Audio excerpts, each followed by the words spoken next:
Yeah. Right. Let's see what I can say. So, what I did want to just say is, as you know, and in fact, some of you will even remember because you've been here a while. James actually joined Haig in November 2013 after an illustrious army career. Joined the army at 16, if you can imagine James at 16, rising all the way up to Brigadier in charge of the responsible for the garrison, the British Army garrison in Germany. Now his predecessor, Peter Besgrove, had been here for 11 years at that point. And he joined at a time when the chairman at the time said was a strategically interesting time, which sounds a bit like a Chinese curse to me. Now James certainly had his work cut out when he arrived. The charity had undergone a major restructuring, creating what is now Haig Housing as you know it. The services, the British Army in particular, was in the process of winding down its operations in the Middle East, which had a stream of returning servicemen and women to the UK, many with life-changing injuries and different demands, and also actually the nature of the armed forces was changing with the extraction of the services out of Germany, and a changing nature to what people wanted. They moved around less, but the servicemen and women actually went abroad. So quite some challenges. Now James and the trustees at the time saw this as a great opportunity to grow Haig, both in terms of the number of service families that we support, but also the nature of that support and the range and types of accommodation, and that gave rise to the current strategy, the strategy for growth. I have to say it was also slightly helped by the misdeeds of a number of my banking colleagues, which allowed James to secure a rather impressive £14.7 million chunk of the Veterans Accommodation Fund, which was actually also known as the libel fines.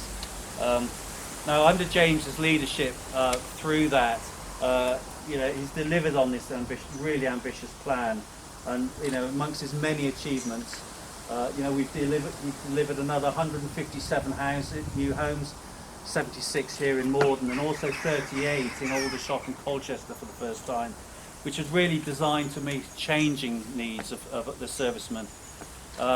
Continued expansion of the special purchase scheme for homes adapted for the injured servicemen and women, and again that's come beautifully to fruition, with a growing number of those now being bought out entirely by the servicemen and women involved. Strong royal patronage. Obviously we had the visit of the Queen, but also he's arranged some impressive plastering and hod carrying by the royal princes on our behalf. Much greater cooperation across the housing service charities through his co-chairing of the Cobsio Housing Cluster and his time on the executive, and also the introduction of a pioneering new approach to rent setting, the living rent model, which interestingly now is being adopted by an increasing number of social housing providers. And then lastly, a heightening of Haig's profile through a range of initiatives ranging from our involvement in the Poppies in the Tower through to the long walk home.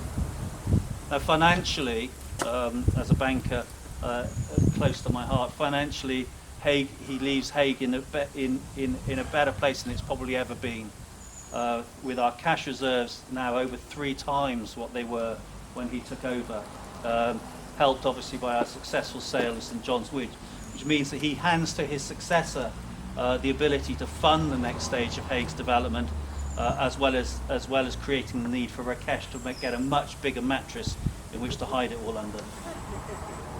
Now all of this has been done in the face of a number of headwinds and challenges: the increased public scrutiny that charities are under in their governance, the overhaul of the benefit system affecting many of our tenants, the development of this thing called a cloud-based IT system, which required a major overhaul of all our systems, and in his case working with a completely new changed board of trustees and 3 different chairmen.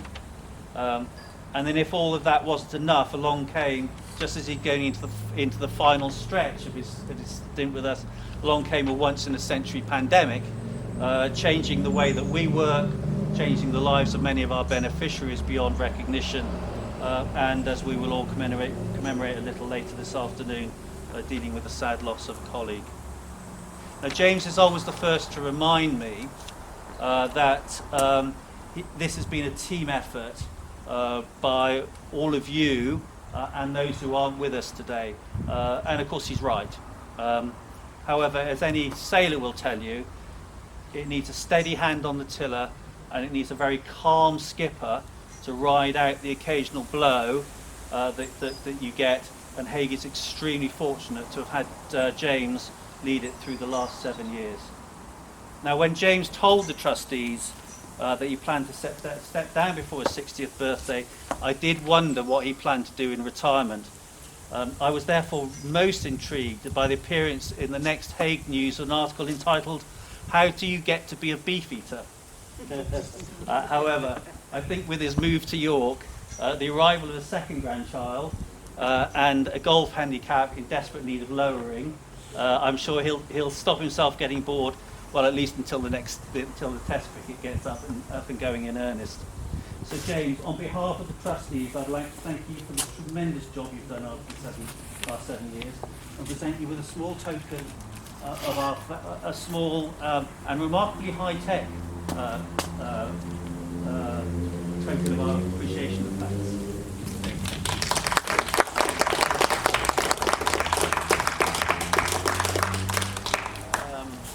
This is both a little bit of a surprise and not a surprise at all, of course. And without keeping here people too much longer, I think you would like me to reply in some way and say why. Well, I think David, our chairman, has sort of has teed it up very well. The situation that is developing now is very similar to the situation that I faced when I arrived here 7 years ago. Although I had to go and find that money, we did find it, and with the directors and myself, we wrote these cases to the MOD and were successful in the Veterans Accommodation Fund. And then we've been very busy getting on with spending it and making great changes to the way that we look after our beneficiaries and the way that we do things. David also talked about change. And that is just so true. If we think the world that we live in is not changing all the time, then we're going to get left behind. And everything has to change, including Haig, to meet those challenges. What our beneficiaries want, what they need, what they expect, is going to change. And we have to change with it to be relevant as to the way that we can help veterans. And paradoxically, I think that even though the number of veterans in society that exist are dwindling all the time, sadly, the very last of the Second World War veterans, there's not many with us now, will leave us soon, and all of those who served when we had conscription also are getting to the twilight of their lives. And so the people that we'll look after in the future are just very different. And what they've seen, what they've done, their professional nature of their service will mean that they'll provide different challenges to us. And we've just got to be flexible to think of what those are and get ahead of it. But Haig has existed in one way or another for 104 years, starting with Housing for Officers Family here on this site here. To do that, and we've remained relevant all the time. So we have come in some way full circle. We've just sold St John's Wood. Haig is in a very strong cash position, and it's right that we now need a new strategy. But it would be wrong if I stayed and wrote that strategy, because the new helm, he or she, with the trustees, have got to decide what the next phase of Haig's future and history will be. And it's right, therefore, that I go. I'm ready to go as well. We're very excited. We've got our house in York. We've got more grandchildren coming. You're absolutely right about my golf handicap, and the Lions are touring South Africa next year. And I was never going to be able to take enough leave to make sure I got all 3 test matches in. So that's the real driver, I suppose. There's about half the people who are here now were here 7 years ago, when in the hall here I spoke to everybody and told them where I'd come from, what I'd done to that. And about half the people haven't been here. But Paula and I have just moved into our 24th home together, and we've been married for 38 years. That's one every year and a half. Bear in mind that I've just been static for 7 years. We've never lived in a home that we've owned. Although we've owned a property, we've never lived in it. Paul has never chosen wallpaper, and we've never had builders in changing a home to the way that we want to. It's exciting for us, and we are looking forward immensely to be able to do that and make a home to welcome our family to it up in what is a beautiful city up there. But also, and I note that Haig doesn't have any homes in York, of which the Director of Housing and Development better get onto and sort out, because you've got a volunteer estate warden already here for you. But whatever Haig does, I'll watch in interest. Thank you, all of you, for what you've done in supporting what we've achieved collectively. I do tell the trustees and pay credit that it isn't me. I conduct.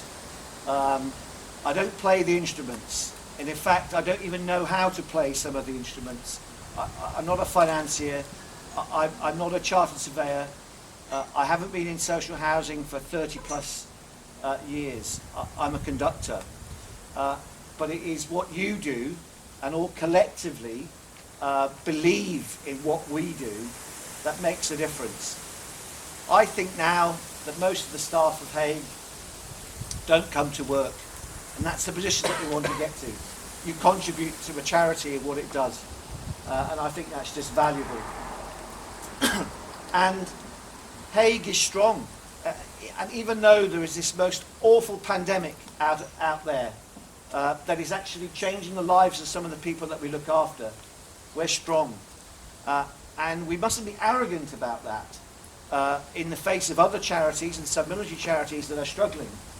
But we've just got to use that strength of base that we've got to be confident and bold in the way that we go forward and what we do.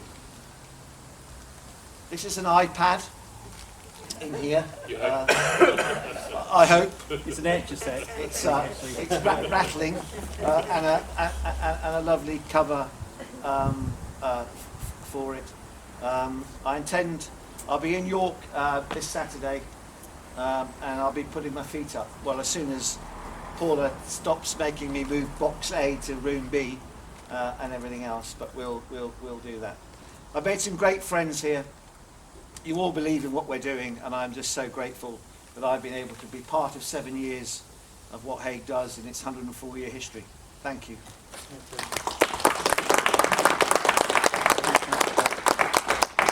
Additionally, from the staff, James, John's got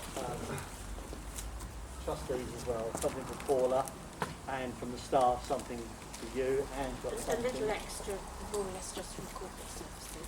Thank you very much. So that's for you. They're chocolate biscuits, I hope. Left over from last year. So they're out of date, don't worry. And a special visitor would like to say goodbye. Thank you very much for hosting her on the day. She said, waving you goodbye. she's waving you goodbye, and she said, good luck with the next, whatever else you're going to do, Jay. That's a remarkably similar outfit to the ones that she was wearing. I think, sadly, it's a once in a lifetime. Majesty has been to Haig twice. Once as Princess Elizabeth, and once as Her Majesty the Queen. And but to happen in our time, I think we were just very, very fortunate. And it was a fantastic day. Thank you, everybody. Thank you.